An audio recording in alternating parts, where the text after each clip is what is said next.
Assalamualaikum warahmatullahi wabarakatuh. Alhamdulillahirabbil alamin wa binasta'in ala waddin. Wassalatu wassalamu ala asrafil anbiya'il mursalin wa ala alihi wa sahbihi ajma'in. Amma ba'du. Ashhadu an la ilaha illallah wa la syarika lah.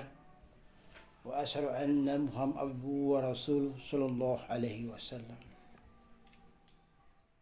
Qala Allah ta'ala bil Qur'anil Karim, a'udzu billahi minasy syaithanir rajim. Ilmul ulama wa lil amra aw ibadah. Sadaqallahul azim. Pertama-tama puji syukur kepada Allah Subhanahu wa taala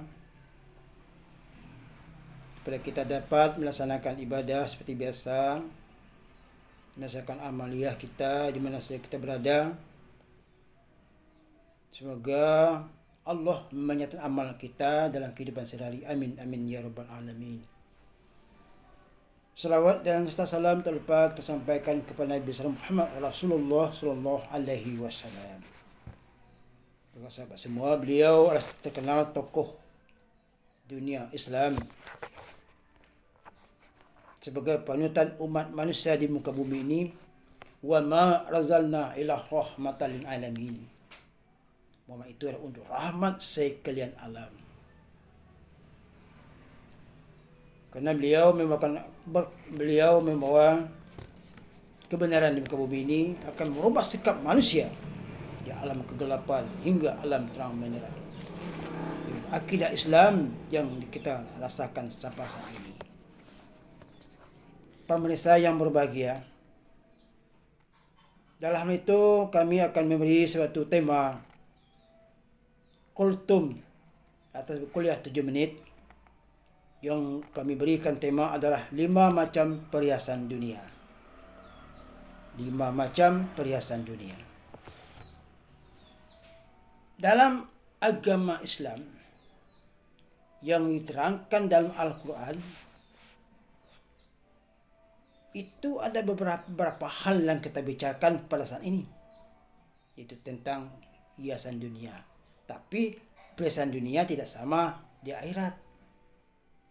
Nah, apabila kita menempuh hal yang demikian, 5 macam perhiasan dunia ini, insya Allah kita dapat surga imbalannya. Apa yang pertama yang kami bacakan di awal tadi, yaitu ilmul ulama wa dalil amra wa ibadah. Maksudnya ilmu orang berilmu dan cerdik pandai. Itu yang pertama kan orang yang pastinya orang yang berilmu. Ilmu itu mengetahui apa yang mereka kerjakan. Ada yang tahu yang baik dan tahu yang buruk. Atau sebut hak atau batil. Ilmu ini merupakan suatu cahaya nur pada hati kita untuk menuju kebahagiaan dunia dan akhirat. Dengan ilmu itulah kita dapat menuju kebahagiaan diri kita dan untuk keluarga kita. Tanpa ilmu manusia bisa buta. Tanpa agama mereka sengsara. Ilmu itu ada beberapa macam. Kalau menurut ilmu tasawuf, angin, lam, mim. Angin, lam, mim. Angin itulah merupakan mulut mencari ilmu. Lam adalah merupakan mata pancing. Mim adalah perut mati. Ilmu itu merupakan pencarian kita. Dan orang berilmu bisa jadi presiden, bisa jadi gubernur, bisa jadi bupati, bisa jadi pejabat, bisa menjadi kepala daerah, paling kurang kepala kampung. Berilmu. bisa menjadi seorang penceramah, ulama, itu ilmu. Tetapi ilmu yang mana? Ilmu agama. Bukan ilmu apa saja, tidak.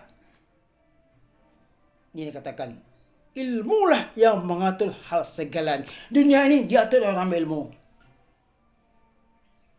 Dan cerdik pandai, mereka adalah suatu menimbangkan tentang kepandaian mereka tentang teknologi yang canggih seperti sekarang.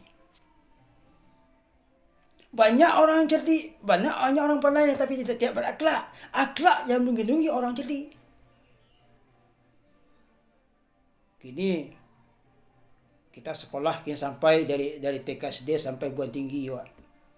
Sampai doktor, profesor. Sampai sekolah yang tidak ada lagi di dunia ini dia masukin, Wak. Tapi akhlak yang tidak ada, belum tentu Allah terima kepada kita. Walaupun tamat SD, tapi akhlak yang Allah akan beri yang kita dapatkan. Ingat, cerdik pandai itu merupakan suatu membedakan yang saya bilang tadi. Menguasai segala hal demikian. Kedua, 5 macam perasaan dunia ini. Yang kedua adalah keadilan orang yang mengenal. Keadilan orang yang memegang kekuasaan. Berkuasaan itu keadilan. Dunia ini bisa dikutabalikan kira orang berkuasa. Dunia bisa beriman apabila orang pemimpin itu beriman. Di mana-mana banyak pengadilan, tapi tidak ada yang sedia adilnya.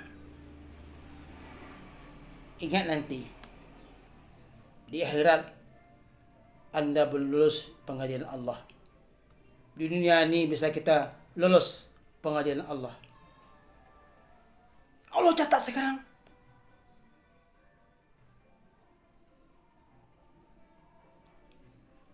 Lihat kita dunia ini perkembangan masa sekarang. Contoh kekuasaan pemimpin negara. Dari kepala desa, camat, bupati, gubernur, menteri dan presiden. Nah, ini kan pemimpin negara kita. Apabila suatu pemimpin itu beriman, insya Allah rakyat akan beriman. Negara kuat, rakyat pun sehat. Ini yang katakan pemimpin kita.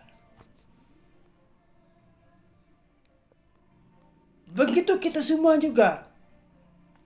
Ekonomi segmenikan pengusaha yang beriman, tentu kita keadilan. Dunia ini diatur oleh orang-orang yang beriman. Insya Allah kita beriman semuanya. Tidak lama lagi kita akan memilih pilkada, pemilihan kepala daerah, pemilihan gubernur, pemilihan bupati. Kita pilihlah yang beriman, yang seide dengan kita. Kita tidak pandang si kaya, tidak pandang si miskin, tapi ilmu akhlaknya kita pilih. Rakyat dia kita pilih. Ilmunya memihak ke rakyat. Kita lihat pembangunan kita ini. Sudah bosan kita selama ini pilkada. Janji kalau saya dapat jadi bupati, saya beli ini, saya dapat bisa bangun ini, jadi bangun ini. Sampai sekarang mana kenyataan? Ingat pada rakyat kita semuanya, kepada seluruh masyarakat. Pilihlah pemimpin yang seadil-adilnya. Pilihlah pemimpin yang beriman. Bukan setiap pemilih. Ilmu pikirkan. Ilmu tata negara, ilmu politik, ilmu sosial, ilmu ekonomi, agama, apalagi Indonesia lah negara Pancasila, tidak boleh berubah. Ini kecerdasan bagi bangsa kita. Ketiga, orang perisan dunia tadi, ketertiban hamba Allah yang beribadah. Soal lagi, ketitipan ibadah hamba Allah yang beribadah. Kita tertib ibadah kita. Solat, puasa, zakat, naik haji. Kadang-kadang kita ya, banyak di kalangan kita ketika dia mengerjakan ibadah solat, asal jadi saja mana bacaannya, mana yang mereka berikan bacaan tadi. Solat itu adalah mencegah perbuatan keji dan munkar. Inna solatan ha anil fahsya'i wal munkar. Sesungguhnya solat itu adalah mencegah perbuatan keji dan munkar. Itu kan kita solat. Makin solat kita makin korupsi, makin solat kita makin benci, makin solat kita makin iri, tidak terima amal ibadah pada Allah Subhanahu wa taala. Guna solat mengingat kita pada Allah Subhanahu wa taala.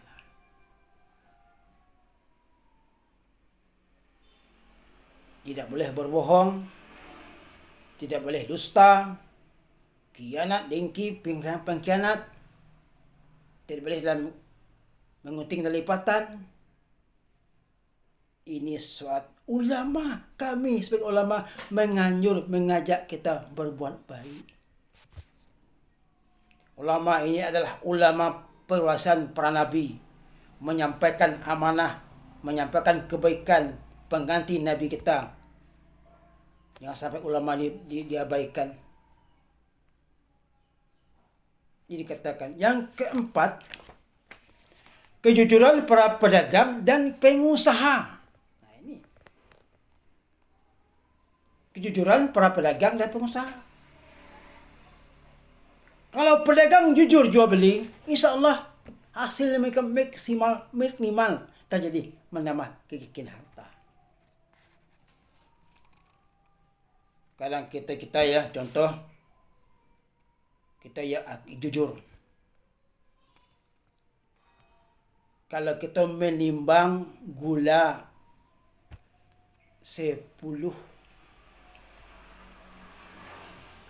kilo istilahnya, harus 10 on atau sebut 10 hitungannya tadi.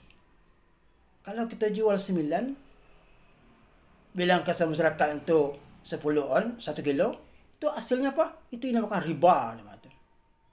Haram makannya uang mereka tadi, karena kita tertipu orang membeli tadi. Tapi kalau kita beli 1 kilo 10, yang dikatakan 10 on, kita jual juga 1 kilo tadi 10 itu juga. Harganya beda. Itu yang katakan halal bagi kita. Menimbang juga harus sama rata. Kadang-kadang timbangan tidak beda tuh. Apalagi orang-orang bodoh membeli di pasar tuh. Cepat-cepat nimbang lado tuh. Lado digali cepat kacanya 1 kilo. Tahu 9 on, 8 on, ada on korupsi ini. Itu tidak boleh.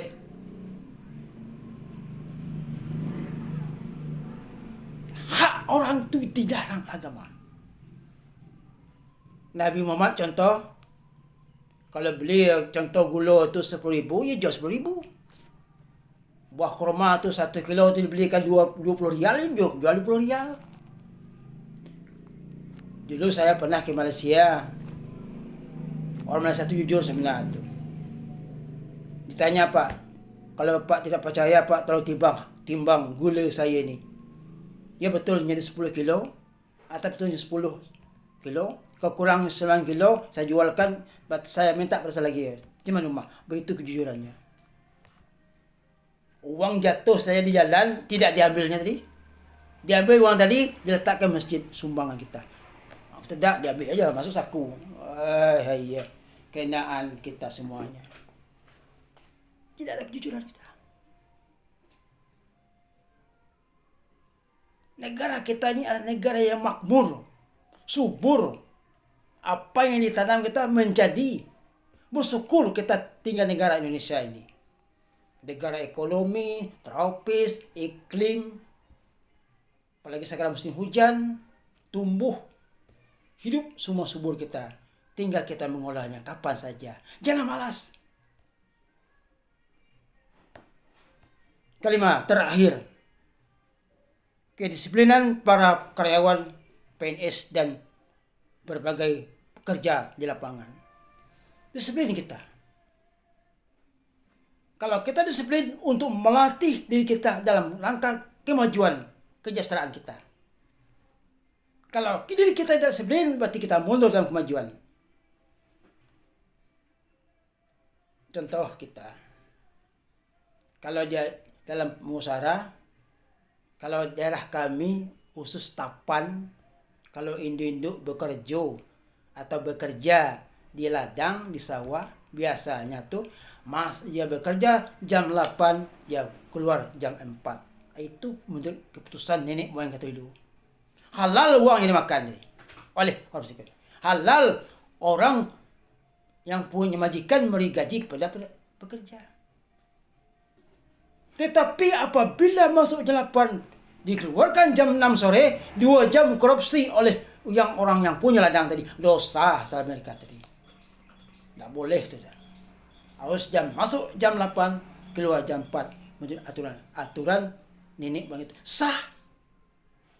Minta kepada ibu kita yang punya sawah, yang punya ladang, agar jujurlah kepada anak buah kita yang bekerja di ladang kita. Jangan selewat. Boleh lewat dengan bonus. Itu sulit kita. Begitu juga PNS. Sekarang sangat disiplin lagi. Kalau madrasah kami atau Kementerian Agama Republik Indonesia, kalau anak sekolah, kalau kita itu masuk jam 7 pagi, ia masuk jam 7, keluar jam 3 sore, ada jam 4 sore. Itulah menentukan halal pekerjaan tadi. Ikut dia, pergi sekolah absen, balik absen, memang rumah. Maka gaji buta tu. Gaji buta. Hasil menurut perhitungan, hasil menurut pemerintah, seorang guru masuk jam 7, keluar jam 4, keluar jam 3, itu aturan negara. Ini tidak kita datang absen pagi-pagi jam 6, nanti absen, pulang sampai di rumah jam 3 sore kita pergi sekolah, absen lagi. Itu tidak jujur nama itu. Tidak konsekuen. Berarti termasuk korupsi waktu. Bukan uang saja korupsi, waktu juga korupsi. Kita rakyat kecil ini tidak ada korupsi miliaran rupiah, tidak ada. Tidak ada korupsi begitu banyak, tapi kita korupsi waktu. Kerja disiplin, kerja berbagai lapangan. Pemirsa yang berbahagia, di mana saya berada, demikianlah saya sebagai memberi ceramah pada kita semuanya. Mudah-mudahan kita dapat memanfaatkannya, berguna bagi saya, bagi seluruh anak kita, seluruh pendengar sekalian. Pergunakan yang baik, buangkanlah yang buruk. Saya sebagai ulama, saya lebih kurang 30 tahun menjadi ustadz penceramah di mana-mana. Sampai ke Malaysia saya menjadi penceramah. Menasihati demi akidah kita, demi memperjuangkan syiar agama Islam. Demikianlah ceramah ini. Mudah-mudahan kita dapat makan. Akhir kalam, wabillahi wa taufiq. Wassalamualaikum warahmatullahi wabarakatuh.